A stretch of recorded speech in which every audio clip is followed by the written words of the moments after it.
તત્વોનું આવર્તનીય વર્ગીકરણ. પ્રસ્તાવના. આપણે શીખી ગયા કે આપણી આસપાસની વસ્તુઓ તત્વો, સંયોજનો અને મિશ્રણ રૂપે હાજર છે. તત્વો એક જ પ્રકારના પરમાણુઓથી બને છે. સંયોજનો બે કે તેથી વધુ પ્રકારના તત્વો સંયોજાઈને બને છે અને મિશ્રણ એ બે કે તેથી વધુ પ્રકારના તત્વો કે સંયોજનો ધરાવે છે.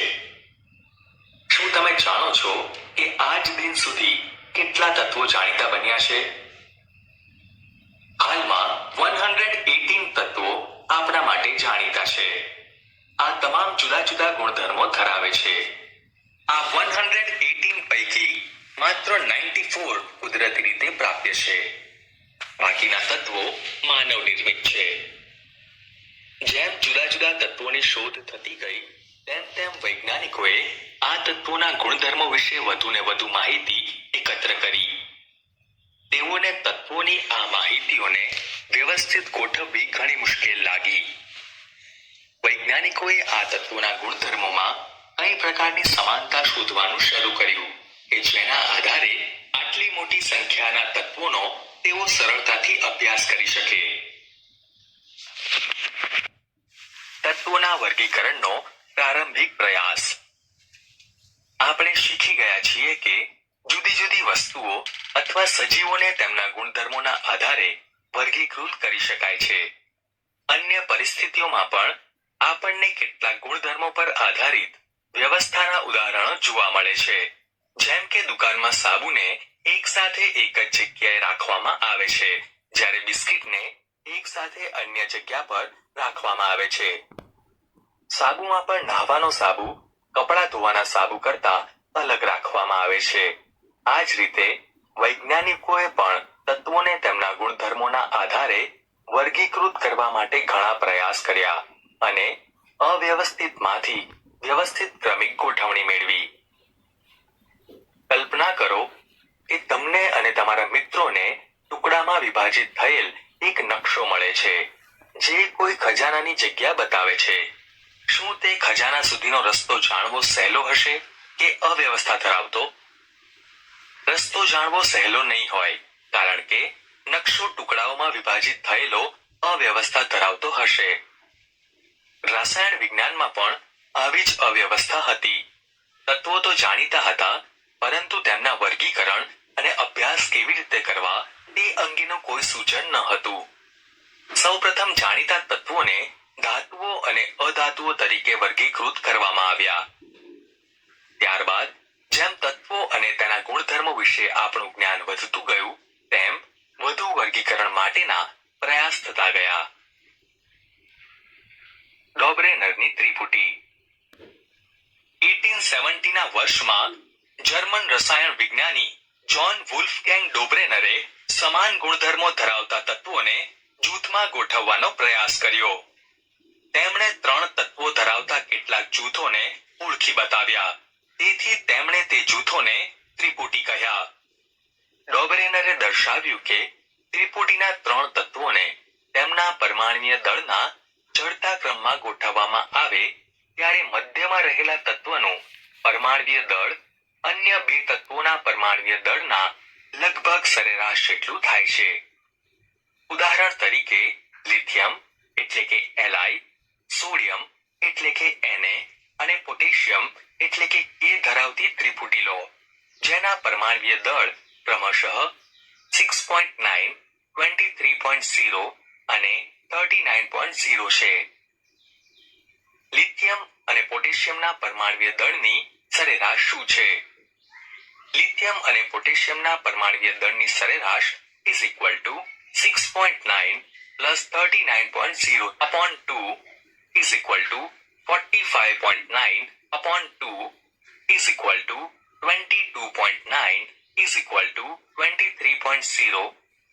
સોડિયમના પરમાણ્વીય દળ સાથે તેની તુલના કેવી રીતે કરી શકાય, જે સોડિયમના પરમાણ્વીય દળ જેટલું જ છે? કોષ્ટકમાં 3 તત્વોના કેટલાક જૂથો આપેલ છે.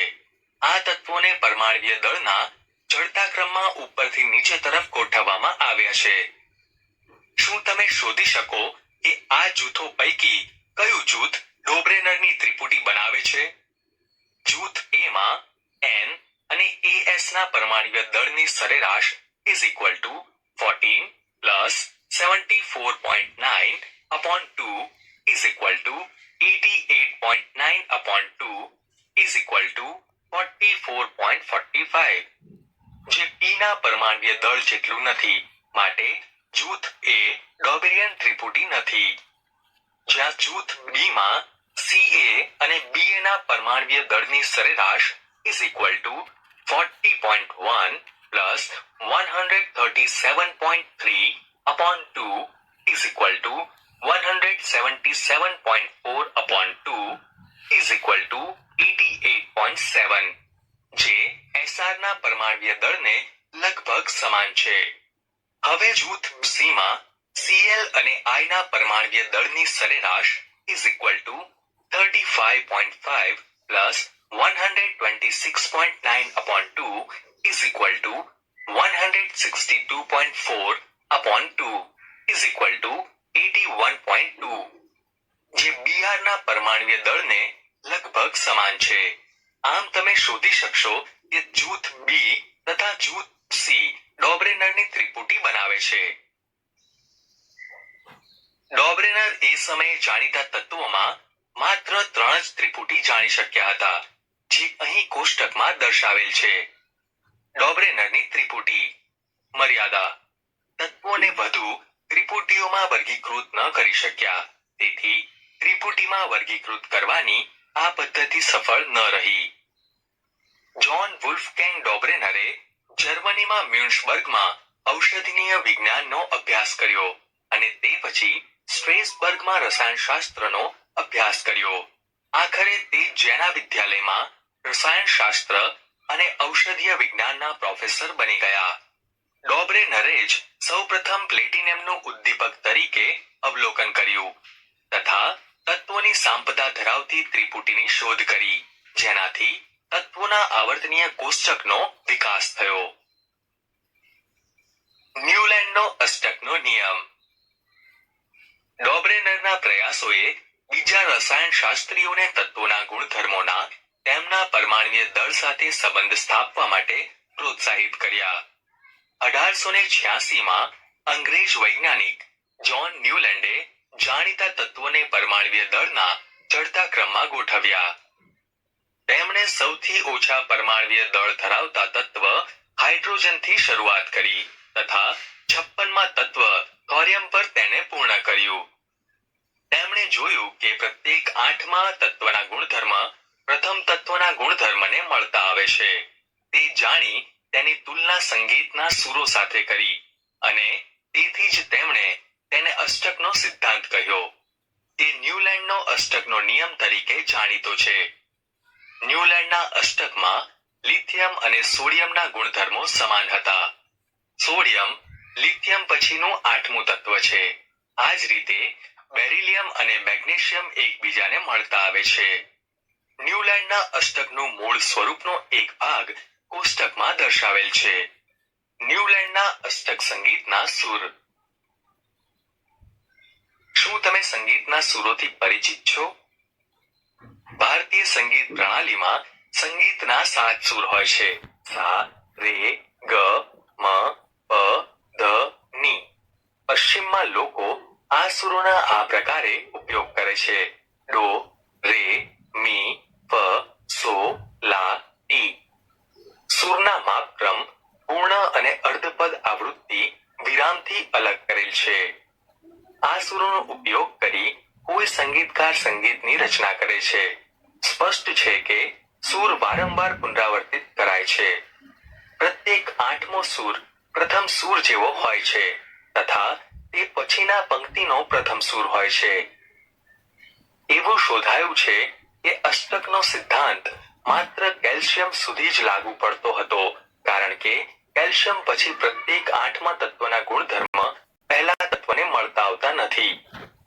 ન્યુલેન્ડે કલ્પના કરી કે કુદરતમાં માત્ર 56 તત્વો હાજર છે અને ભવિષ્યમાં કોઈ અન્ય તત્વ શોધાશે નહીં, પરંતુ ત્યારબાદ અનેક નવા તત્વો શોધાયા જેના ગુણધર્મો અષ્ટકના સિદ્ધાંતમાં બંધ બેસતા નથી. પોતાના કોષ્ટકમાં તત્વોને બંધ બેસાડવા માટે ન્યુલેન્ડે બે તત્વોને એક જૂથમાં રાખી દીધા, પરંતુ કેટલાક અસમાન તત્વોને પણ એક જૂથમાં રાખ્યા. શું તમે કોષ્ટકમાં આવા ઉદાહરણ શોધી શકો છો? ધ્યાન આપો, એક કોબાલ્ટ અને નિકલ એક જ સ્થાન પર છે અને એક જ સાથે ફ્લોરિન, ક્લોરિન અને બ્રોમિન સાથે હરોળમાં રાખવામાં આવ્યા છે, જેમના ગુણધર્મો આ તત્વો કરતા જુદા છે. આયન કે જે કોબાલ્ટ અને નિકલ સાથે ગુણધર્મોમાં સમાનતા ધરાવે છે, તેને આ તત્વોથી દૂર રાખવામાં આવ્યું છે. આમ ન્યુલેન્ડના અષ્ટકના સિદ્ધાંતની મર્યાદા એ છે કે ન્યુલેન્ડનો અષ્ટકનો સિદ્ધાંત માત્ર હલકા તત્વો માટે જ સાચો લાગુ પડ્યો. સિદ્ધ કરવું.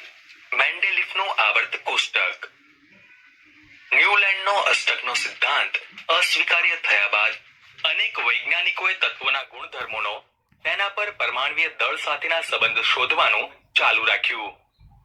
તત્વોના વર્ગીકરણનો મુખ્ય શ્રેય રશિયન રસાયણશાસ્ત્રી દમિત્રી ઇવાનોવિચ મેન્ડેલિફને જાય છે.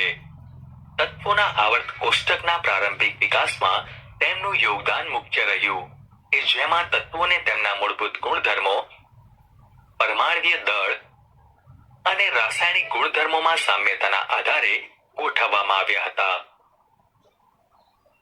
દમિત્રી ઇવાનોવિચ મેન્ડેલિફ 1834 થી 1907. મેન્ડેલિફનો જન્મ 8 ફેબ્રુઆરી 1834માં રશિયાના પશ્ચિમી સાઇબિરિયાના ટોબોલ્સ્કમાં થયો હતો. તેમની પ્રાથમિક શિક્ષા પછી મેન્ડેલિફ પોતાની માતાના પ્રયાસોને કારણે વિશ્વવિદ્યાલયમાં પ્રવેશ મેળવી શક્યા.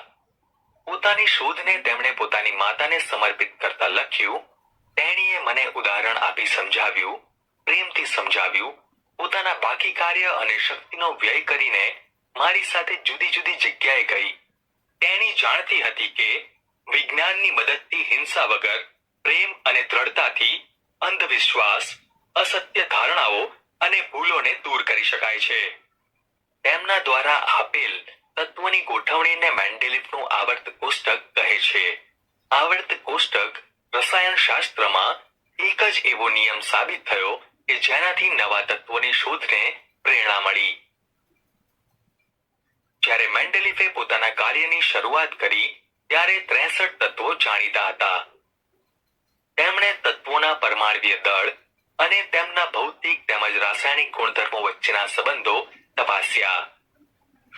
રાસાયણિક ગુણધર્મોની વચ્ચે મેન્ડેલિફે તત્વોના ઓક્સિજન અને હાઇડ્રોજન સાથે બનતા સંયોજનો પર ધ્યાન કેન્દ્રિત કર્યું.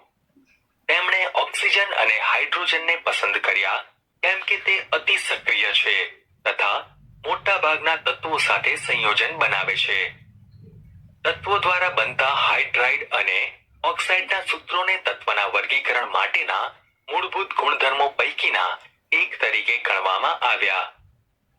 ત્યારબાદ તેમણે 63 કાર્ડ લીધા અને પ્રત્યેક કાર્ડ પર એક તત્વના ગુણધર્મો લખ્યા.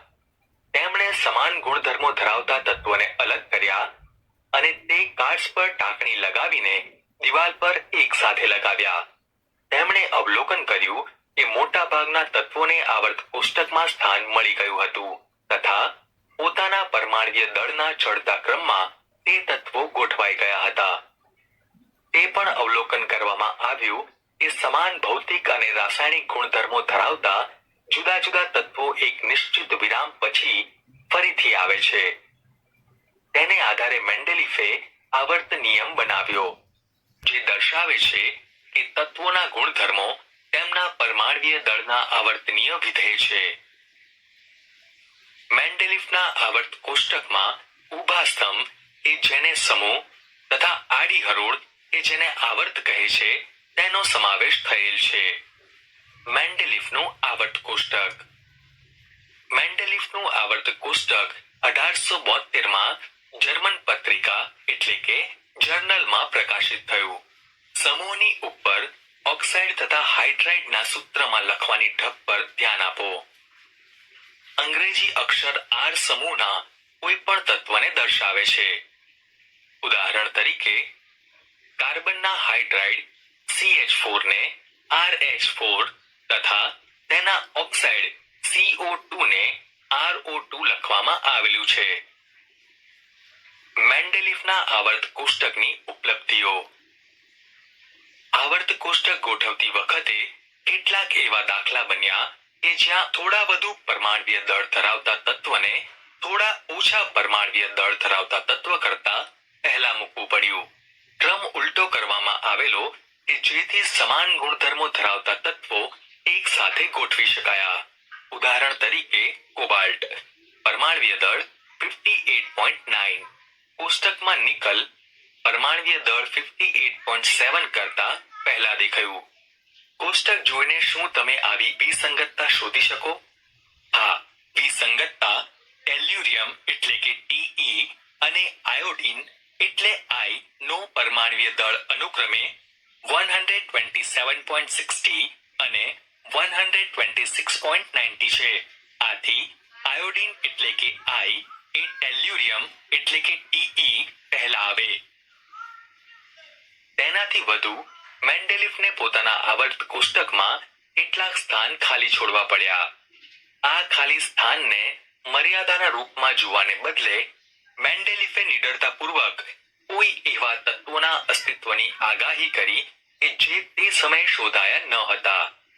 મેન્ડેલિફે તેમનું નામકરણ તે જ સમૂહના તેનાથી પહેલા આવતા તત્વના નામમાં સંસ્કૃત શબ્દ એકા એટલે કે એક પૂર્વક લગાવીને કર્યું. ઉદાહરણ તરીકે પછી શોધાયેલા સ્ક્રેન્ડિયમ, ગેલિયમ અને જર્મેનિયમના ગુણધર્મો ક્રમશઃ એકા બોરોન, એકા એલ્યુમિનિયમ અને એકા સિલિકોન જેવા જ હતા. મેન્ડેલિફ દ્વારા આગાહી કરાયેલ એકા એલ્યુમિનિયમ તથા પછીથી શોધાયેલ ગેલિયમના ગુણધર્મો કોષ્ટકમાં દર્શાવેલ છે. એકા એલ્યુમિનિયમ તથા ગેલિયમના ગુણધર્મો તે મેન્ડેલિફના આવર્ત કોષ્ટકની સત્યતા તથા ઉપયોગિતાનો સબળ પુરાવો પૂરો પાડે છે. તેનાથી વિશેષ મેન્ડેલિફની અભિધારણાની અસાધારણ સફળતા એ હતી કે રસાયણશાસ્ત્રીઓએ તેમના આવર્ત કોષ્ટકનો માત્ર સ્વીકાર જ ન કર્યો, પરંતુ તે ખ્યાલ કે જેના પર તે ધારણા આધારિત હતી તેના તેમને સર્જનહાર માન્યા. નિષ્ક્રિય વાયુ જેવા કે હિલિયમ એટલે કે He, નિયોન એટલે કે Ne, આર્ગોન એટલે કે Ar નો પહેલા પણ અનેક સંદર્ભમાં ઉપયોગ થયો હતો. આ વાયુની શોધ ઘણી મોડી થઈ કારણ કે તે નિષ્ક્રિય હતા અને વાતાવરણમાં તેમનું પ્રમાણ ઘણું ઓછું છે. મેન્ડેલિફના આવર્ત કોષ્ટકની એક વિશેષતા એ પણ છે કે જ્યારે આ વાયુઓની શોધ થઈ ત્યારે પહેલાની ગોઠવણીને ખલેલ પહોંચાડ્યા વગર તેને નવા સમૂહમાં રાખવામાં આવ્યા. મેન્ડેલિફના વર્ગીકરણની મર્યાદાઓ. હાઇડ્રોજનની ઇલેક્ટ્રોન રચના આલ્કલી ધાતુઓને મળતી આવે છે. આલ્કલી ધાતુઓની માફક હાઇડ્રોજન પણ હેલોજન, ઓક્સિજન અને સલ્ફર સાથે એક સમાન સૂત્ર ધરાવતા સંયોજનો બનાવે છે કે જે અહીં ઉદાહરણમાં દર્શાવેલા છે. બીજી તરફ હેલોજનની માફક હાઇડ્રોજન પણ દ્વિપરમાણ્વીય અણુ સ્વરૂપે અસ્તિત્વ ધરાવે છે. તેમજ ધાતુઓ અને અધાતુઓ સાથે સંયોજાઈને સહસંયોજક સંયોજનો બનાવે છે. પ્રવૃત્તિ. હાઇડ્રોજનની આલ્કલી ધાતુ પરિવાર અને હેલોજન પરિવાર સાથેની સમાનતાને જોતા તેને મેન્ડેલિફના આવર્ત કોષ્ટકમાં યોગ્ય સ્થાન પર મૂકો. ચોક્કસપણે આવર્ત કોષ્ટકમાં હાઇડ્રોજનને નિશ્ચિત સ્થાન આપી શકાય નહીં. આ મેન્ડેલિફના આવર્ત કોષ્ટકની પ્રથમ મર્યાદા હતી. તે પોતાના આવર્ત કોષ્ટકમાં હાઇડ્રોજનને યોગ્ય સ્થાન આપી ન શક્યા. હાઇડ્રોજનને કયા સમૂહ અને આવર્તમાં રાખવું જોઈએ? હાઇડ્રોજનને આલ્કલી ધાતુ સમૂહમાં રાખવું યોગ્ય રહેશે અને પ્રથમ આવર્તમાં રાખવું યોગ્ય રહેશે. મેન્ડેલિફે તત્વોના આવર્તનીય વર્ગીકરણ આપ્યા બાદ લાંબા સમય પછી સમસ્થાનિકો શોધાયા. ચાલો આપણે યાદ કરીએ કે કોઈ પણ તત્વના સમસ્થાનિકોના રાસાયણિક ગુણધર્મો સમાન હોય છે, પરંતુ તેના પરમાણ્વીય દળ જુદા હોય છે. પ્રવૃત્તિ. ક્લોરીનના સમસ્થાનિક Cl35 અને Cl37 ધ્યાનમાં લો. તેમના પરમાણ્વીય દળ જુદા જુદા હોવાથી શું તમે તેઓને અલગ અલગ સ્થાન પર મૂકશો? ક્લોરીનના બંને સમસ્થાનિક જુદા જુદા પરમાણ્વીય દળ ધરાવતા હોવાથી મેન્ડેલિફના આવર્ત કોષ્ટકમાં ગોઠવણી જુદા જુદા સ્થાન પર થવી જોઈએ. તેમના રાસાયણિક ગુણધર્મો સમાન હોવાથી તમે તેને એક જ સ્થાન પર રાખશો? હા, બંને સમસ્થાનિકોના રાસાયણિક ગુણધર્મો સમાન હોવાથી તેમને એક જ સ્થાન પર મૂકવા પડે. આમ બધા તત્વોના સમસ્થાનિકો મેન્ડેલિફના આવર્ત નિયમ માટે એક પડકાર હતો. બીજી સમસ્યા એ પણ હતી કે એક તત્વથી બીજા તત્વ તરફ આગળ વધતા પરમાણ્વીય દળ નિયમિત રૂપથી વધતા ન હતા. આથી જ તે અનુમાન લગાવવું મુશ્કેલ થઈ ગયું કે બે તત્વો વચ્ચે કેટલા તત્વો શોધી શકાય છે. વિશેષ રૂપે જ્યારે આપણે ભારે તત્વોનો વિચાર કરીએ છીએ ત્યારે